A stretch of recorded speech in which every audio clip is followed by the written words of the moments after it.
Joe Madison's on the line with us, host of the Joe Madison Show on Sirius XM, 6 a.m. to 9 a.m. And joemadison.net, the website. Hey, Joe. Hey, Tom. How are you? I am well. You've been in Jefferson this weekend? Well, in Ferguson. Or in Ferguson. I'm sorry. Yeah, Ferguson. Yeah, and I got in there on Sunday morning. Went into town, met with people, talked with various folks, lawyers, community people, members of, well, at least Lacey Clay, the member of Congress who represents that district, and then attended an impressive rally there in Ferguson. So and then had a lot of conversation with people about who's doing what, who's not doing what, their fears, their concerns, and apprehensions about what's going on. So it's one scenario, and it's a changing scenario almost daily. Right. What did you learn? Well, what I learned, first of all, the rally was very important because you have to remember the following night there was a disturbance because of the curfew in which the governor had established.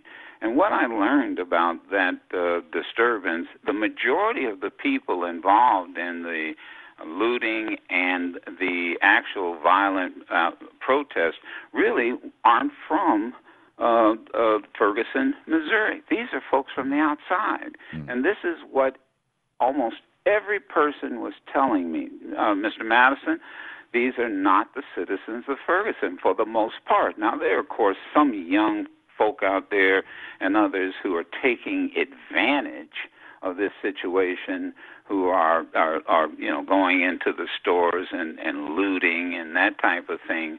But what we found, or at least what people were telling me, is that you've got these sort of provocateurs. It's the only word I can come up with, that have embedded themselves into the protest so that no matter what the authorities say, if it's a curfew, we're going to violate it. You can't tell us what to do. And then we found out that they weren't from Ferguson proper. Now, people say, well, where are they from? Hell, I don't know. And some people thought they might be some from gangs from St. Louis. There was one person who shouted out at the time, well, I'm from North Carolina. People are coming in from all over. So that's one thing I learned.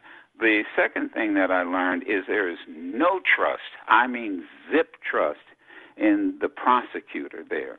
They do not trust him to be transparent. They are questioning now why it has taken so long to charge the police officer.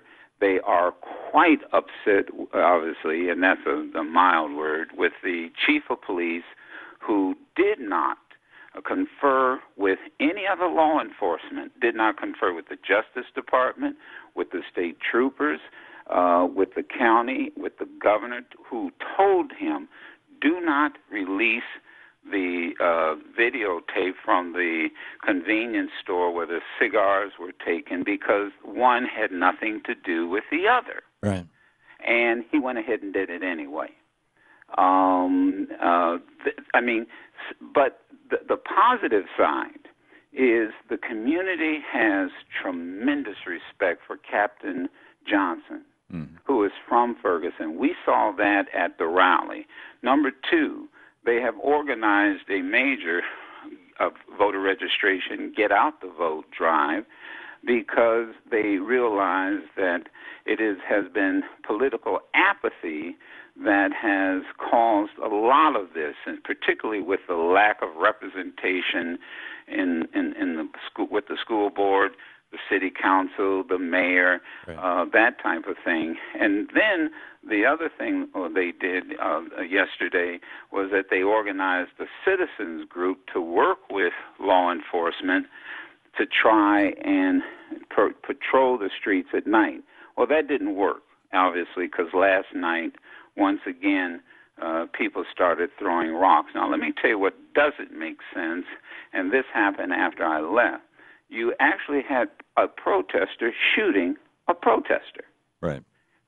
that's what has people talking about outside provocateurs, because that makes absolutely no sense whatsoever. And that's why people don't know where the provocateurs are coming from. It could be police who want to provoke. It could be just simply, for lack of better word, anarchist. You don't know. Yeah. But they're obviously taking advantage. But the vast majority of people that we talk to, the folks who actually live in Ferguson, are tired. They really want Officer Wilson, charged. And now that this autopsy has come out this morning, they really now are going to be a little bit more, I think, impatient than they have been. And the fact that the National Guard is coming in, that worries me. Yeah. Because I've been around, you've seen it. I don't know how people are going to respond to the National Guard.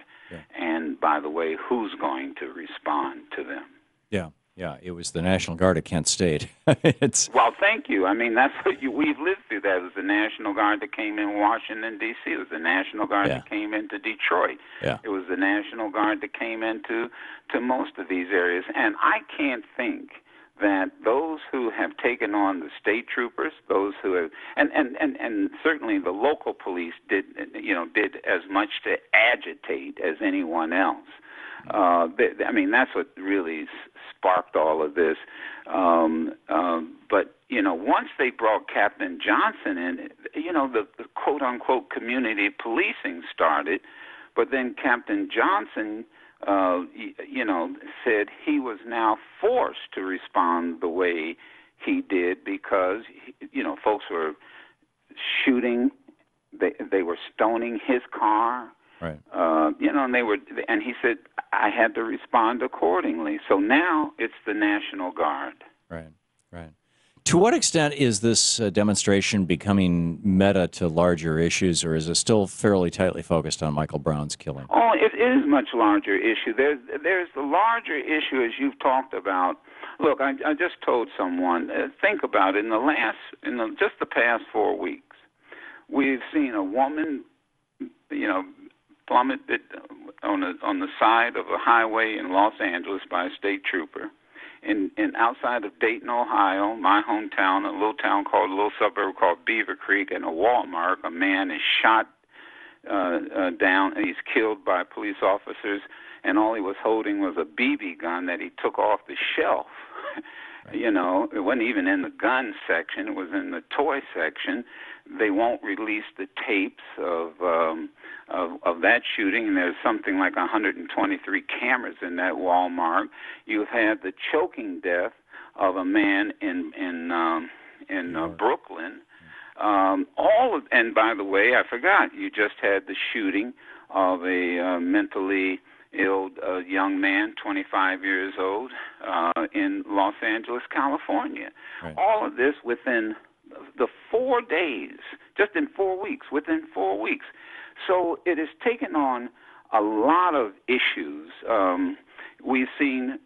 I think people are equally surprised at as now we have a new word, the militarization of our local police. Mm-hmm. People are surprised at how much equipment they have, how much, that has been used on the battlefields by our military that are now in the hands of what I would suggest are undertrained local law enforcement agents. Yeah, there's a bigger picture. So now Congress has to come back, review whether or not these communities should have all this equipment. They've got to, in Ferguson, they've got to look at, they've got to be concerned about the jury pool. Of course, that's in large part due to whether or not people are registered to vote or not. It's really a larger issue, yes. Joe Madison, the host of the Joe Madison Show on Sirius XM, 6 a.m. to 9 a.m., and joemadison.net, the website. Joe, always great talking with you. Thanks a lot for the call. Thanks. Or for being with us. We'll be back. You're listening to the Thom Hartmann Program.